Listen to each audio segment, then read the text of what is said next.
the structural changes, talk about nuclear power, robotics, cybersecurity, or even social media, gaming.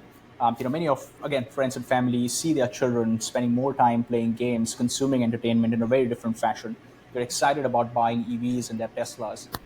And we really get paid effectively to understand these trends and communicate them to our clients and investors.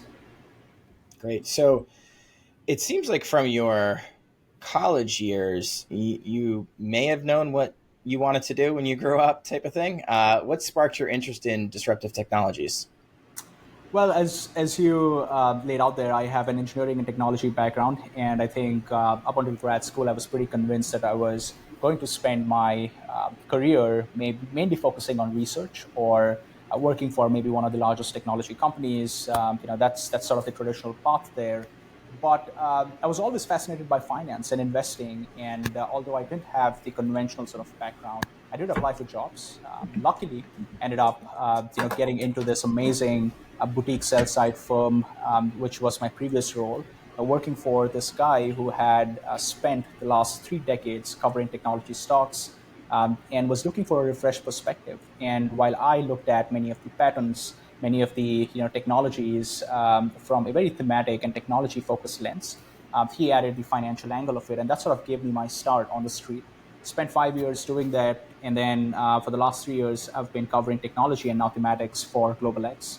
And I think that's one of the beauties of this disruption-driven world of investing, which is there's always room for new ideas because effectively you're talking about dissecting these trends, technologies, and really thinking about where the puck is moving versus where things have been.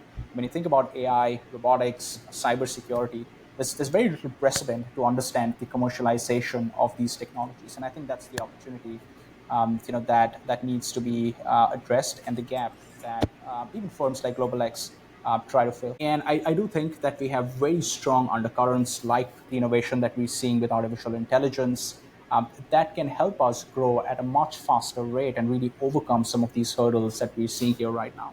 On the other side, you also have investments moving into reshoring, data center construction, and areas like that as well, which we can go over in a bit. But generally, I would think that the positives certainly outweigh the negatives or the weaknesses in the broader economic backdrop right now.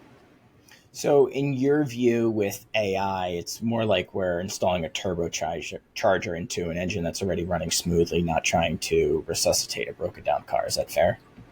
That is fair. I think innovation has played a very important role historically in driving the US economy forward. You go back to the oil age, go back to the early industrial days, you go back to the age of the internet, the chip era, the mobile smartphone computing era. So much of the growth that we have seen has come from a new technological paradigm shift that drives things forward. And I think the US industrial machine is really well designed and responsive to making investment decisions, capital allocation decisions, business decisions to capitalize on a wave like this. And I think AI, quite frankly, is bigger, more impactful, and more transformative than anything that we have seen in the past. I think this is a Internet 2.0 moment, if we were to use a recent analogy and draw comparisons, but probably 5 to 10 times bigger as it plays itself out. At a high level, I think there's really two parts to that story, and we can get into each one of those. But there is the productivity aspect, which I think is very well discussed.